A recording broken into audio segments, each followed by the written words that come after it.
Haleluya. Kemenangan adalah hasil akhir dari sebuah perjalanan. Kemenangan adalah hasil akhir dari sebuah pertandingan. Kemenangan adalah tujuan hidup daripada manusia. Semua menginginkan menjadi seorang pemenang. Karena kalau dia mengalami kekalahan berarti dia sedang mengalami kerugian. Dia sedang malu dengan hasil yang dia capai. Dia sedang bersusah hati oleh karena kemenangan tidak ada di dalam hidupnya. Oleh sebab itu manusia berlomba-lomba dan berusaha untuk mencari kemenangan. Dengan berbagai upaya manusia terus lakukan. Ya, itulah yang menjadi irama daripada kehidupan anak-anak manusia. Namun yang kita perhatikan di dalam dunia ini, tidak ada satu manusia yang mampu menang atas kehidupan ini. Mungkin beberapa orang atau mungkin semua orang agak kaget saya katakan seperti ini. Ya, memang tidak ada manusia yang menang. Karena manusia berakhir dengan kesedihan. Manusia berakhir dengan sesuatu yang dia tidak harapkan. Artinya manusia kalah. Manusia tidak berhasil mempertahankan hidup. Dan manusia semua harus gali kubur. Untuk apa? Untuk membuktikan, untuk menunjukkan bahwa manusia tidak menang. Ya, manusia harus terkubur. Karena berarti manusia kalah. Kalah dengan kesehatannya, kalah dengan keinginannya, kalah dengan kerinduannya, dan itulah hasil akhirnya. Bahwa manusia harus gali kubur. Dan dimasukkanlah orang yang kalah ini. Karena apa? Karena itulah pertandingan yang berjalan di dalam dunia ini. Dimulai dari zaman Adam dan Hawa. Manusia pertama yang diciptakan Tuhan. Itu artinya apa? Artinya bahwa manusia kalah. Manusia harus menerima kenyataan. Kenapa bisa kalah? Ya, itulah kebodohan. Itulah penyesatan yang dibuat oleh iblis tetapi tidak disadari. Tidak dipahami oleh manusia. Manusia menganggap dia sedang melihat sesuatu yang baik. Seperti yang terjadi dengan Adam dan Hawa, bagaimana Hawa memandang buah itu. Kelihatannya menarik hati. Ya, karena kesesatan inilah, maka kekalahan itu adalah merupakan hak paten yang disematkan oleh iblis kepada manusia. Manusia kalah. Dan begitu juga selanjutnya. Jangan bilang lagi keturunannya. Manusia jagoan yaitu manusia pertama, Adam dan Hawa. Manusia yang tidak kenal dosa. Manusia yang belum berdosa. Tapi di sini kita harus sadar bahwa kekalahan itu adalah akibat manusia tidak hidup di dalam kebenaran. Kekalahan itu akibat manusia tersesat. Ya, dia tidak bisa mengalahkan kuasa kematian yang begitu tidak diinginkan manusia. Ya, apa ada orang yang menginginkan kematian? Tidak ada. Coba pergi berkunjung ke rumah duka. Semua pada muka bersedih. Kalau ada yang tertawa itu berarti orang lain yang hanya sekedar datang untuk ngelayat. Hanya karena sosial, makhluk sosial. Tapi kalau keluarga atau teman dekat, pasti semua bersedih. Dengan merasa seharusnya kematian ini tidak terjadi kepada orang yang kami kasihi. Ya itulah yang buktinya terjadi. Jadi kita dari peristiwa-peristiwa ini kita harus belajar bagaimana manusia disematkan kekalahan sebagai bukti nyata bahwa iblis telah menyesatkan manusia. Manusia tidak berhasil memenangkan pertandingan. Manusia tidak berhasil mengalahkan iblis. Justru iblislah yang mengalahkan manusia. Kita bersyukur 2000 tahun yang lalu Tuhan Yesus turun ke dalam dunia. Lahir di dalam dunia ini. Nah, kelahiran Tuhan Yesus itulah yang mengembalikan kemenangan di dalam hidup manusia. Kelahiran Tuhan Yesus itulah yang memberikan apa yang selama ini tidak bisa dimiliki oleh manusia, yaitu kehidupan. Dan kita bersyukur bahwa Tuhan begitu peduli dengan hidup kita. Tuhan begitu mengasihi kita. Tuhan begitu sayang kepada kita. Dia menyelamatkan kita dari tangan setan. Dia bukan hanya mengutus para nabi, karena mengutus para nabi, manusia tidak menangkap kasih Tuhan. Manusia tidak menangkap betapa besar sayangnya Tuhan. Makanya di dalam Yohanes 3:16, di situ dikatakan betapa besar kasih Allah akan dunia ini. Sehingga ia memberikan anaknya yang tunggal. Supaya setiap orang yang percaya kepadanya tidak binasa. Tidak kalah oleh iblis, tapi beroleh hidup yang kekal. Kehidupan yang selama ini dicari oleh manusia yaitu kehidupan kekal. Datang lewat kelahiran Tuhan.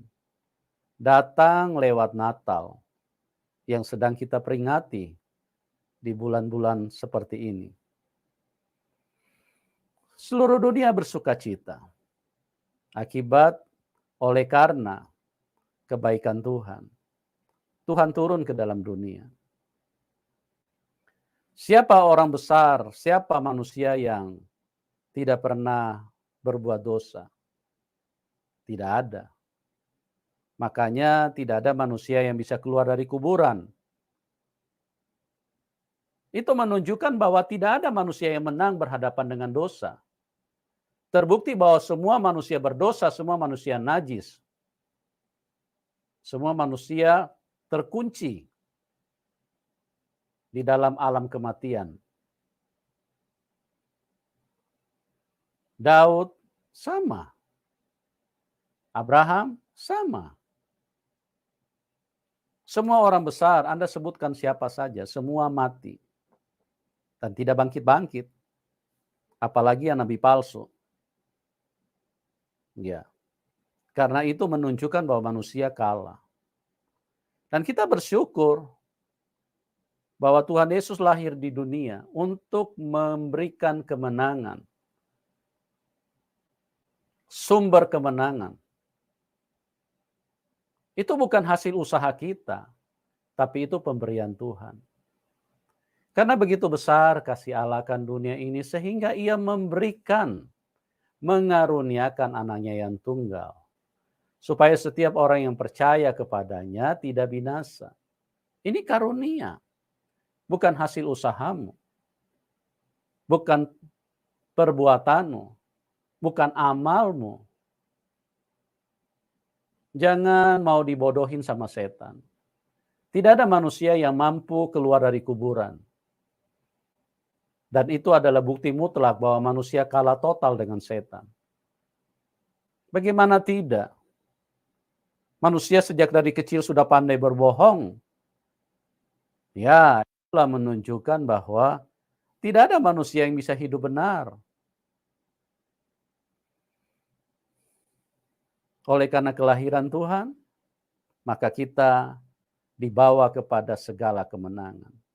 Natal adalah sumber kemenangan. Melalui kelahiran Tuhan Yesus 2000 tahun yang lalu, sebagai pribadi yang maha kuasa turun ke dalam dunia untuk melepaskan kita dari tangan setan. Hei manusia-manusia yang bodoh, mari dengar. Ini kabar sukacita, ini kabar kemenangan. Jangan biarkan dirimu dimasukin setan dan ditipu terus-menerus dari hari ke hari. Engkau menolak tentang betapa besar kasih Tuhan di dalam hidupmu. Jangan menolak. Tuhan Yesus itu adalah Tuhan yang mengasihi manusia. Tidak ada orang yang mengasihi manusia. Hanya Tuhan karena Dia yang menciptakan manusia. Diri kita sendiri untuk mengasihi orang lain itu terlalu susah, dan kasih itu kita dapat juga dari Tuhan. Kadang mengasihi diri kita sendiri saja kita tidak mengasihi diri kita. Akibat kebodohan-kebodohan. Mana buktinya? Ya, banyak manusia melakukan hal-hal yang justru membahayakan. Contoh, banyak manusia mengkonsumsi narkoba. Sudah tahu diumumkan, sudah tahu disampaikan narkoba itu membunuh, mematikan. Ya, manusia tidak sayang dengan dirinya. Kok bisa begitu? Ya, itulah kenyataannya betapa manusia ini telah tersesat kemana-mana. Enggak usahlah narkoba, narkoba kan mungkin masih terlalu jauh. Merokok. Iklan sudah besar-besar dipasang dalam iklan reklame. Merokok bisa kanker tenggorokan. Kalau dulu ada saya perhatikan yang lalu beberapa waktu yang lalu sempat ditulis merokok membunuhmu. Tapi diperhalus lagi. Karena mungkin dianggap terlalu kasar. Dan ini memang strategi setan untuk menipu manusia. Ya, sudah tahu begitu berbahaya, tapi manusia mengabaikan. Jadi manusia di sini kelihatan bahwa manusia tidak mengasihi dirinya sendiri. Dirinya sendiri saja dia tidak mengasihi. Jangan bilang lagi mengasihi orang lain. Memanfaatin orang lain, iya. Menikmati orang lain, iya. Ya, itulah manusia. Tidak ada yang peduli dengan manusia kecuali Tuhan. Makanya Tuhan turun 2000 tahun yang lalu dan menyatakan kasih-Nya yang besar di dalam hidupmu dan di dalam hidupku. Untuk apa? Bukan hanya menyatakan kasih-Nya yang besar, sekaligus mengaruniakan kemenangan yang tidak pernah bisa diperoleh manusia dengan upayanya, dengan jerih lelahnya. Dengan amal salehnya tidak bisa. Ya, kecuali ada manusia yang keluar dari kuburan, hidup lagi, dan berarti dia mengalahkan maut. Dia menang, dia kalahkan maut. Ya, sekali lagi maut itu begitu dihindari, begitu dibenci oleh semua manusia. Karena tidak ada orang begitu keluarganya mati, dia bersukacita bersenang-senang. Ketawa-ketawa langsung, mari kita pesta karena saudara saya sudah mati. Itu berarti tidak ada dan tidak akan pernah terjadi seperti itu. Kalau kita datang ke rumah duka, di situ bisa dibuktikan betapa menyedihkan sekali kalau ada seseorang meninggal atau mati. Ya, dan manusia tidak menyukai kematian kan? Tapi kematian mengalahkan manusia. Kematian tidak pandang bulu, dia oma-oma, dia opa-opa, dia masih kecil, masih bayi, masih anak-anak. Pokoknya kematian tidak mengenal belas kasihan. Ya. Tidak ada belas kasihan sedikit pun dari kematian. Kalau dia punya peluang untuk membunuh manusia, dia akan segera bunuh. Dia tidak peduli Anda nangis, keluar biji mata, keluar air mata darah, dia tidak peduli. Itulah iblis. Begitu jahatnya iblis ini. Dan itulah yang dinyatakan oleh firman Tuhan. Ini nih, hanya firman Tuhan ini kebenaran. Kalau Anda perhatikan dari apa yang saya sampaikan dari waktu ke waktu, Anda tidak bisa membantah kalau ini firman Tuhan. Anda tidak bisa membantah kalau Yesus itu adalah Tuhan. Tidak bisa dibantah. Hanya orang yang error, hanya orang yang telah tersesat, sehingga dia menyatakan bukan, Tuhan Yesus bukan Tuhan. Bahkan menghina-hina, bahkan membenci, bahkan ingin membunuh orang yang percaya kepada Tuhan Yesus. Itu hanya orang yang kesetanan. Oleh sebab itu, teman-teman, pada kesempatan ini kita akan melihat bagaimana peristiwa Natal yang adalah sesungguhnya menjadi sumber kemenangan bagi kehidupan itu sendiri. Ya, Tuhan harus lahir di tengah dunia. Tuhan harus membuktikan pertandingan antara dirinya dengan Tuhan. Dan Tuhan menjadi manusia untuk mewakili manusia.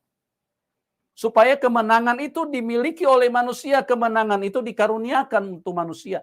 Karena kalau manusia tidak bisa mengalahkan iblis, maka manusia tidak bisa pulang ke surga.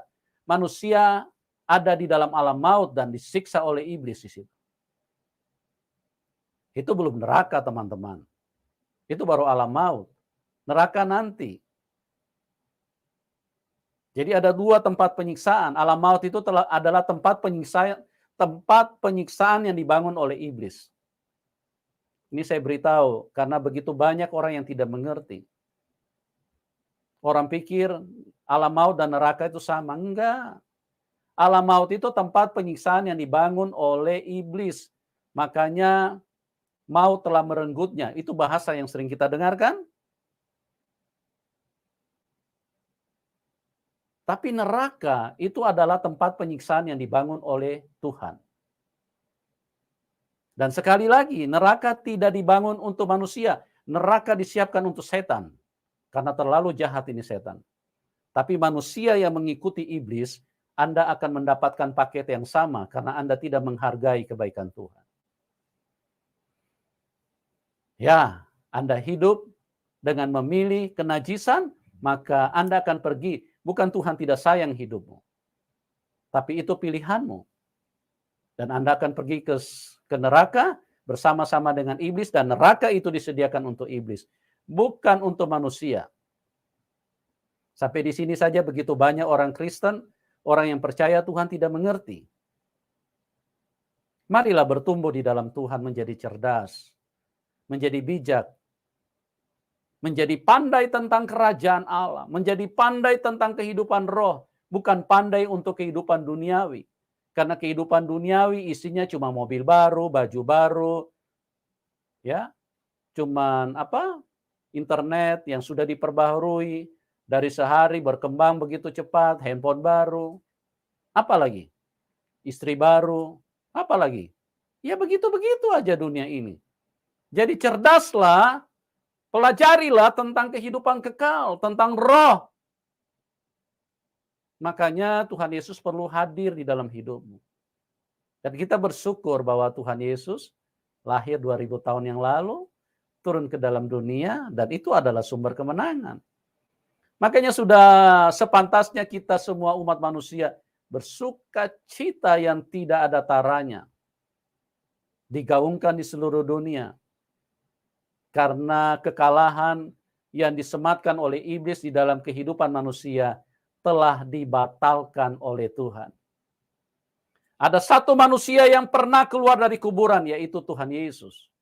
Dia turun menjadi manusia dan dia buktikan bahwa dia adalah manusia yang mengalahkan iblis.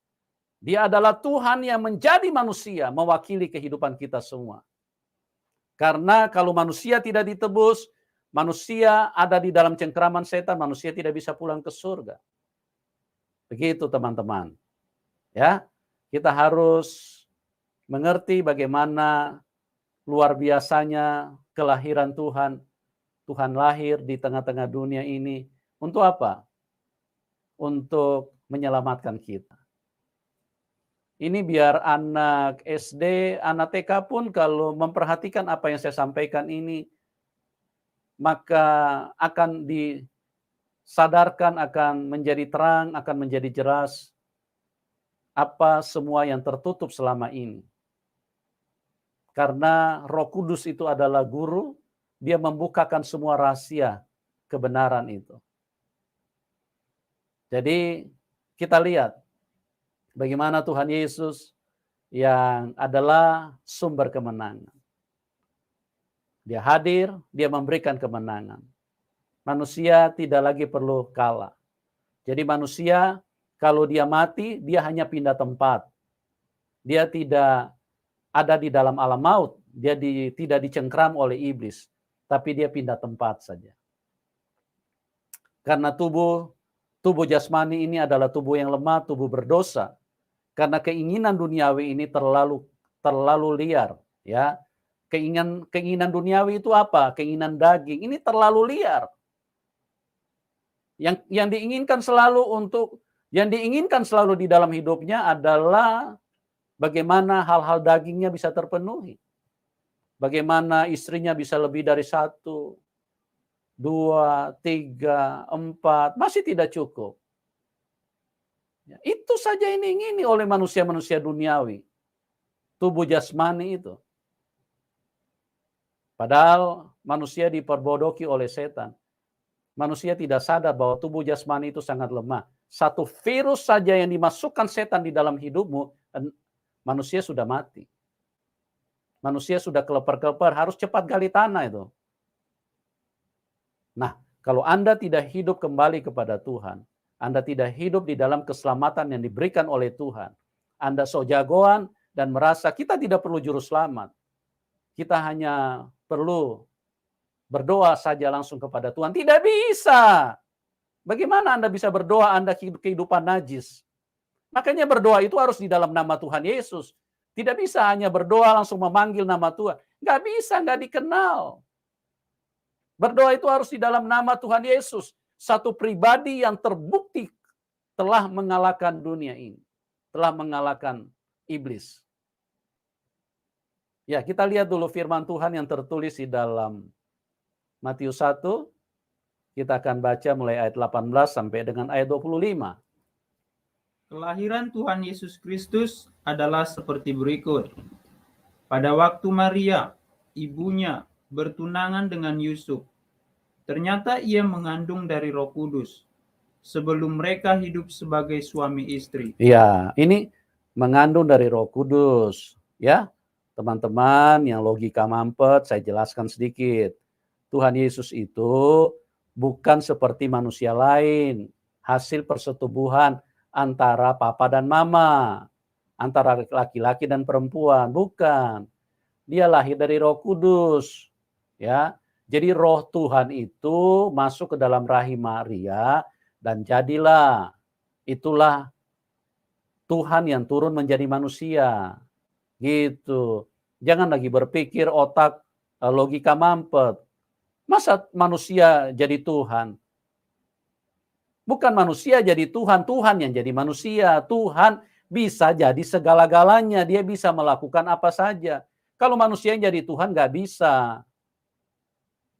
Oke, kita lihat terusnya. Karena Yusuf suaminya seorang yang tulus hati dan tidak mau mencemarkan nama istrinya di muka umum, ia bermaksud menceraikannya dengan diam-diam. Tetapi ketika ia mempertimbangkan maksud itu, malaikat Tuhan nampak kepadanya dalam mimpi dan berkata, Yusuf, anak Daud, janganlah engkau takut mengambil Maria sebagai istrimu, sebab anak yang di dalam kandungannya adalah dari Roh Kudus. Ya, jelas ya. Anak itu dari Roh Kudus. Ya, kalau dia dari benihnya manusia, dari papa mama kita, ya makanya itu anak manusia. Kalau dari Roh Kudus, makanya dia disebut anak Allah. Anak Allah dialah Allah sendiri yang turun menjadi manusia. Ya. Oke, terus. Ia akan melahirkan anak laki-laki, dan engkau akan menamakan dia Tuhan Yesus. Ya. Karena dialah yang akan menyelamatkan umatnya dari dosa mereka. Amin. Hal itu terjadi supaya genaplah yang difirmankan Tuhan oleh Nabi.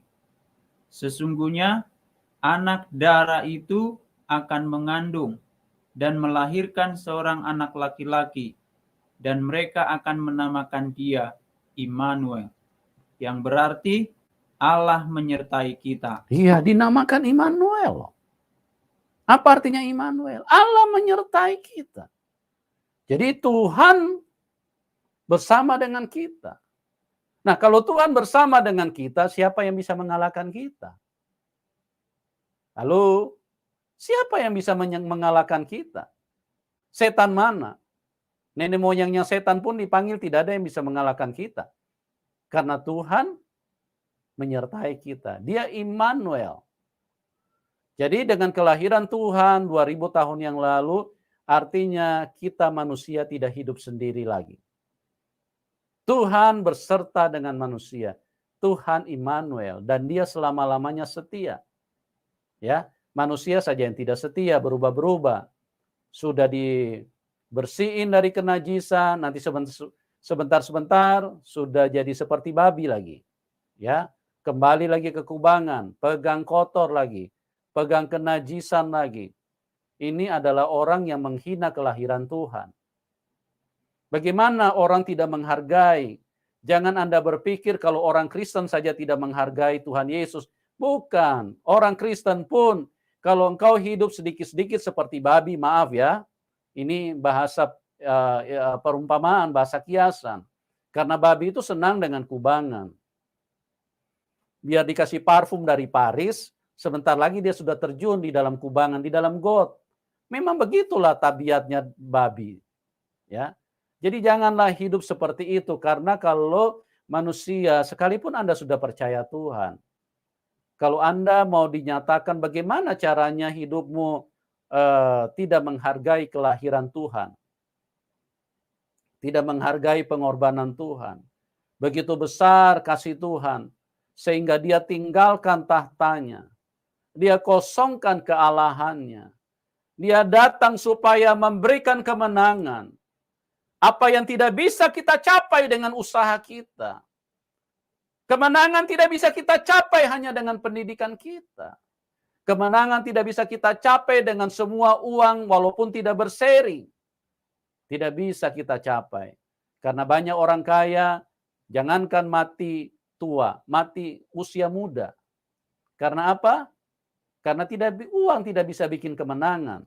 Ya. Uang itu hanya menyesatkan kalau kita tidak tahu menggunakannya. Makanya Tuhan bilang, cinta uang itu akar dari segala kejahatan. Oleh sebab itu, hiduplah semakin hari bertumbuh di dalam Tuhan dan mengetahui betapa Tuhan sangat mengasihi hidupmu. Jangan engkau berpikir, wah, kalau orang yang tidak percaya Tuhan Yesus saja itu orang yang tidak menghargai Natal, tidak menghargai kelahiran Tuhan. Tidak. Walaupun Anda, maaf ya, sekalipun Anda pendeta, kalau Anda hidup tidak benar, Anda juga tidak menghargai kelahiran Tuhan. Dan Anda adalah orang yang memposisikan bahwa hidupmu adalah orang yang terus-menerus kalah di dalam hidup ini. Padahal Tuhan Yesus datang untuk memberi apa? Memberi kemenangan. Memberikan kemenangan. Karena Natal itu adalah sumber segala kemenangan. Dia Immanuel, dia beserta dengan kita. Dia tidak pernah meninggalkan kita. Tuhan berkata kepada Raja Daud, sekalipun bapak ibumu meninggalkan engkau, aku sekali-kali tidak akan meninggalkan engkau. Seperti apa? Mau dikatakan lagi bahwa kemenangan itu sudah menjadi milik manusia. Yang menolak kemenangan itu adalah manusia sendiri. Kemenangan itu sudah menjadi milik kita. Dia berkata, sampai putih rambutmu, aku tetap dia yang menggendong kamu. Aku tetap setia. Siapa yang seperti dia? Sampai oma-oma kita, sampai gigi ompong, masih digendong Tuhan. Ya, sampai rambut sudah putih, sampai kulit sudah keriput, sampai mungkin orang lain juga sudah tidak ada yang mau peduli dengan kita. Tapi kalau kita selalu hidup di dalam kebenaran, Tuhan berkata, sampai putih rambutmu, aku tetap dia. Artinya, dia Immanuel. Dia tidak pernah meninggalkan kita. Bahkan ada lagi satu firman yang begitu luar biasa disampaikan Tuhan. Engkau adalah biji mataku. Oh, betapa luar biasa. Betapa terlindungnya hidupmu. Betapa kemenangan itu sudah menjadi hak mutlak di dalam kehidupan orang yang bersandar, percaya, berharap, dan hidup bagi Tuhan. Engkau seperti biji mataku. Tidak ada yang bisa colok biji mata Tuhan. Saya, anak istri saya kasihi. Tapi kalau dia bilang, papi sini mau pegang biji mata papi dulu. Saya bilang, itu kerinduan yang sia-sia. Karena sampai kapanpun saya tidak kasih biji mata saya dipegang. Ya, karena biji mata itu sangat terlindung. Sangat kita lindungi. Begitu juga Tuhan berbicara menyampaikan bahasa-bahasa yang begitu sempurna di dalam Alkitab. Karena Tuhan ingin menyatakan bahwa dia lahir di dunia ini untuk menyediakan kemenangan di dalam hidupmu. Natal adalah sumber segala kemenangan. Sekali lagi, Natal adalah sumber segala kemenangan. Biarkan dia lahir di dalam hatimu. Biarkan dia memerintah di dalam hatimu. Biarkan dia hidup di dalam hatimu. Jangan biarkan WA yang hidup di dalam hatimu. Dari pagi sampai malam WA-an terus. Jangan biarkan game hidup di dalam hatimu dan pikiranmu. Dari pagi sampai malam cuma game, terus main game. Jangan biarkan itu, berarti Anda tidak mau Tuhan hadir dan lahir di dalam hidupmu. Ya, jangan biarkan hobi. Jangan biarkan hal-hal yang lain, tapi biarkan Tuhan Yesus masuk di dalam hidupmu karena hanya Dialah sumber kemenangan. Tanpa Tuhan Yesus tidak ada manusia yang bisa menang. Tuhan Yesus mengasihi kita semua. Tuhan Yesus memberkati kita semua dan salam kemenangan. Amin.